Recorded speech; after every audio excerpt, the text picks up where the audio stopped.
ইফতারি করালে সারাদিন রোজা রেখে তার যে সওয়াব, আপনি ইফতার করানোর কারণে আপনার আমলনামায় ওই সওয়াব আল্লাহ ঢুকাই দিবেন। পড়েন সুবহানাল্লাহ। সাহাবারা বললেন, নবী আমরা গরিব মানুষ, ইফতারি খাওয়ানোর পয়সা নাই। আল্লাহর হাবিব বললেন, ওয়ালাউ বিমাজকাতি লাবান, এক ঢোক দুধ, ওয়ালাউ বিতামরা, একটাও খেজুর, ওয়ালাউ বিশারবাতি মা, এক ঢোক পানি খাইয়েও যদি কারো রোজা ভাঙাও, তারপরে ওই সওয়াব তোমার আমলনামায় দিবে কে? তারাবির সালাতের রাকাত বিতর্ক এড়িয়ে চলুন। রাকাত নিয়ে বিতর্ক করবেন না। 8 রাকাত 20 রাকাত নিয়ে যে মারামারি এই দেশে, এটা শয়তানের ফন্দি। চিল্লায় বলেন, এটা কার ফন্দি? আমরা 20 রাকাত পড়ি, আপনারা হয়তো 8 রাকাত পড়েন, কোনো অসুবিধা নাই। এই রমাদানে আমাদের কি করণীয়, কি বর্জনীয়? সংক্ষেপে 7টা করণীয় 7 মিনিটে, 7টা বর্জনীয় 7 মিনিটে বলে আমরা বিদায় নিব ইনশাআল্লাহ। বলেন, রমাদান যে আসতেছে আপনাদের ভাল লাগে? রমাদান নাম শুনলেই মুমিন হৃদয়ে বয়ে যায় প্রশান্তির ফল্গু ধারা, ঠিক কিনা? একটা আনন্দ, একটা উচ্ছ্বাস আমাদের হৃদয়ের মধ্যে চলে আসে। রমাদান সাইয়্যিদুশ শুহুর, 12 মাসের মধ্যে সবচাইতে শ্রেষ্ঠতম মাস রমাদান আল মুবারক আসছে। আত্মশুদ্ধির মাস, আত্মসংশোধনের মাস, শুদ্ধাচারের মাস, নিজেকে আলোকিত করবার মাস, ঠিক কিনা বলেন? এই রমাদানুল মুবারকে আমাদের কি করণীয়, কি বর্জনীয়, what to do and what not to do, এই টপিকসের উপর কিছু কথা আপনাদের সামনে উপস্থাপন করব ইনশাআল্লাহ। ওমা তাওফীকি ইল্লা বিল্লাহ। আমার প্রিয় ভাইয়েরা, আমি আমার খুতবার শুরুতে সূরা বাকারার 185 নম্বর আয়াত তেলাওয়াত করেছি, যেখানে আল্লাহ তাআলা কোন মাসে কোরআন আল কারীমকে, মহাবিশ্বের মহাবিশ্বয় কোরআন আল কারীমকে এই পৃথিবীতে নাজিল করেছেন সেটা আমাদেরকে জানিয়েছেন। আল্লাহ তাআলা ইরশাদ করছেন, শাহরু রমাদানাল্লাযী উনজিলা ফীহিল কুরআনু হুদাল লিন্নাস ওয়া বাইয়িনাতিম মিনাল হুদা ওয়াল ফুরকান। আল্লাহ বলেন, রমাদান এমন একটা মাস যে মাসে কোরআন নাজিল করা হয়েছে। আর এই কোরআন হচ্ছে বিশ্ব মানবের জন্য পথ নির্দেশিকা, হেদায়েতের সুস্পষ্ট বর্ণনা এবং সত্য মিথ্যা পৃথক করার আসমানি মানদণ্ড রূপে জামিনে আমাদের জন্য কোরআন নাজিল করেছে কে? আওয়াজ করে বলেন তো, আল্লাহর নাজিল করা এই কোরআনে কোনো ভুল আছে? সবাই বলেন নাই। সবাই বললে এতটুকু আওয়াজ হয় আমি বিশ্বাস করি না। গলা ছেড়ে দিয়ে বলেন, আল্লাহর নাজিল করা এই সর্বশেষ আসমানি কিতাব আল কোরআনে কোনো ভুল আছে? সন্দেহ আছে?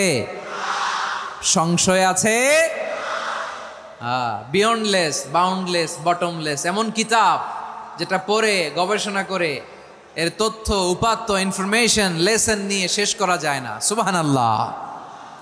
আল্লাহ বলেন, এই কোরআনকে আমি রমাদানে নাজিল করেছি, যেটা বিশ্ব মানবের জন্য পথ নির্দেশিকা। এতে আছে হেদায়েতের সুস্পষ্ট বর্ণনা আর সত্য মিথ্যা পার্থক্য করার মানদণ্ড, কোনটা সত্য কোনটা মিথ্যা এটা কোরআন দিয়ে ডিফারেন্সিয়েট করা যায়। কোরআন হচ্ছে Furqan, two differentiate between right and রং। কোনটা সত্য, কোনটা মিথ্যা, কোনটা ভুল, কোনটা নির্ভুল, এটা কোরআন দিয়ে যাচাই করা যায়। চিল্লায় বলেন ঠিক কিনা? এজন্য এই কোরআন দিয়ে আমাদের জীবন সাজাতে হবে। কোরআন দিয়ে জীবন না সাজালে জীবন আলোকিত হয় না। কোরআন দিয়ে পরিবার না সাজালে পরিবার আলোকিত হয় না। কোরআন দিয়ে সমাজ না সাজালে সমাজটা শান্তিময় হয় না। শুধু দুর্নীতি দমন কমিশন দিয়ে দুর্নীতি বন্ধ করা যায় না। কোরআনের আইন বাস্তবায়ন করা ছাড়া এই সমাজ থেকে দুর্নীতি বন্ধ করা যাবে না। চিল্লায় বলো ঠিক কিনা?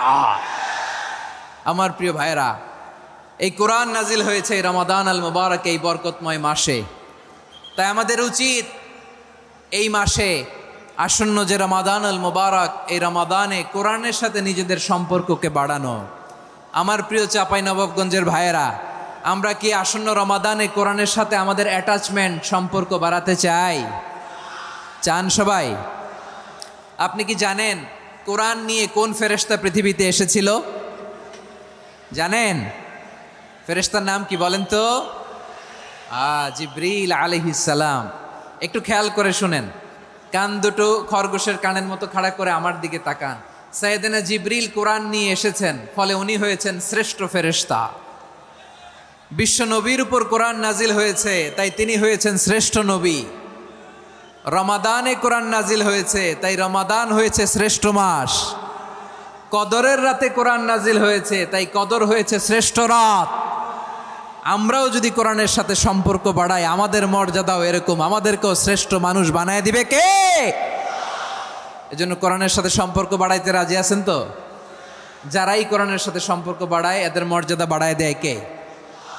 দেখবেন আমাদের হাফেজে কোরআন, তারা ইন্টারন্যাশনাল কোরআন কম্পিটিশনে যে গোটা বিশ্বকে পেছনে ফেলে প্রথম পুরস্কার নিয়ে আসে। এত ছোট ছোট বাচ্চা, ও সমাজ বোঝে না, রাজনীতি বোঝে না, টাকা পয়সা বোঝে না, কিচ্ছু বোঝে না, কিন্তু গোটা বিশ্বে ওকে সম্মানের চেয়ারে আসীন করেছে কে? এই কোরআনের সাথে লাগলে আল্লাহ তাআলা সম্মান বাড়িয়ে দেয়। আমার প্রিয় ভাইয়েরা, আসুন আমরা আলোচনার শুরুতেই শপথ নেই যে আসন্ন রমাদানে আমরা কোরআনের সাথে নিজেদের সম্পর্ককে মজবুত করব ইনশাআল্লাহ। সবাই বলুন ইনশাআল্লাহ। শাবান মাস আসলে, রজব মাস আসলে সাহাবারা কি করতেন আসুন আমরা দেখি কিভাবে তারা রমাদানকে ওয়েলকাম জানাতেন। রজব শাবান আসলেই ওনারা রমাদান পর্যন্ত পৌঁছার আকুতি, আগ্রহ আর ফরিয়াদ আল্লাহর কাছে জানাতেন আর বলতেন, ইয়া আল্লাহ, রমজান পর্যন্ত আমাদের হায়াত বাড়িয়ে দাও। আল্লাহুম্মা বাল্লিগনা রমাদান, আল্লাহ তুমি রমজান পর্যন্ত আমাদের পৌঁছে দাও। আল্লাহুম্মা বারিক লানা ফি রজব ওয়া শাবান ওয়া বাল্লিগনা রমাদান, আল্লাহ রজব শাবানে বরকত দাও, আল্লাহ রমজান পর্যন্ত তুমি আমাদেরকে পৌঁছে দাও। আওয়াজ করে পড়ে না আমিন। আমার প্রিয় চাঁপাইনবাবগঞ্জের ভাইরা, গত বছর অনেকের সাথে আমরা একসাথে রমাদান কাটিয়েছি, তাদের অনেকে দুনিয়াতে এখন বেঁচে নাই, এরকম আছে না নাই? এই যে আরো 7 দিন বাকি রমাদান আসতে, এই 7 দিন পর্যন্ত আমরা রমাদান পাবো, কোনো গ্যারান্টি আছে? আচ্ছা, এই বছর যদি খুশনসিব হয় আমাদের, আমরা যদি পাই, আগামী বছরও যে রমাদান আমরা পাবো, কোনো গ্যারান্টি আছে? তাহলে আসুন আমরা ভেবে নেই, হতে পারে this Ramadan could be the last and final Ramadan in our life. হতে পারে এই রমাদানই হতে পারে আমার জীবনের শেষ রমাদান। ঠিক কিনা বলেন?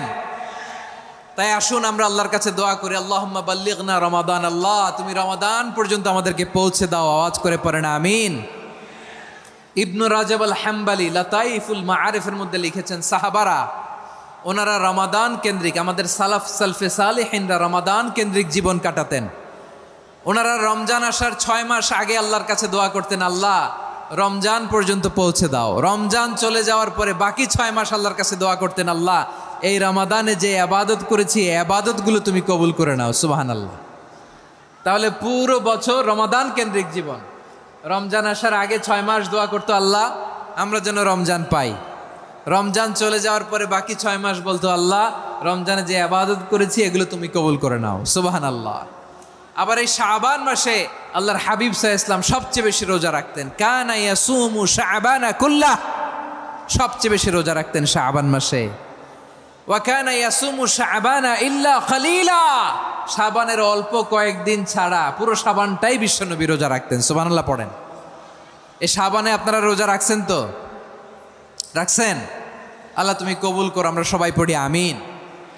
মাইকের সাউন্ডটা একটু উইক মনে হচ্ছে, একটু স্ট্রং করতে হবে সামান্য। এই শাবান শেষে আমাদের মধ্যে আগমন করবে রমাদান, এবং এই রমাদানুল মুবারক আল্লাহ তাআলা আমাদের জন্য সিয়াম ফরজ করেছেন। কি ফরজ করেছেন? সূরাতুল বাকারার 183 নম্বর আয়াতে ইরশাদ করছেন, রাব্বুল আলামিন বলেন, ইয়া আইয়ুহাল্লাযীনা আমানু কুতিবা আলাইকুমুস সিয়ামু কামা কুতিবা আলাল্লাযীনা মিন ক্বাবলিকুম লাআল্লাকুম তাত্তাকুন। আল্লাহ বলেন, ও বিশ্বাসীরা শোনো শোনো, তোমাদের জন্য সিয়ামকে ফরজ করা হয়েছে, ঠিক যেমন ভাবে তোমাদের পূর্ববর্তী উম্মতদের উপরও সিয়ামকে ফরজ করা হয়েছিল, লাআল্লাকুম তাত্তাকুন, যাতে করে তোমরা সবাই মুত্তাকি হতে পারো। সুবহানাল্লাহ বলেন, যাতে করে তোমরা আল্লাহ সচেতন হতে পারো। তাহলে সিয়ামকে, এই সামনে যে রমাদান আসতেছে আমার প্রিয় ভাইয়েরা, এই পুরো রমাদান ব্যাপী সিয়াম সাধন করা, সিয়াম পালন করাকে আমাদের জন্য ফরজ করে দিয়েছে কে? রমাদানের রোজা রাখার নফল নাকি? রমাদানে সিয়াম পালন করা কি নফল? সুন্নাত? তাহলে কি ফরজ? আওয়াজ করে বলেন, রমাদানের রোজা রাখা কি ফরজ? এটা শুধু আমাদের উপরই ফরজ না, আমাদের আগে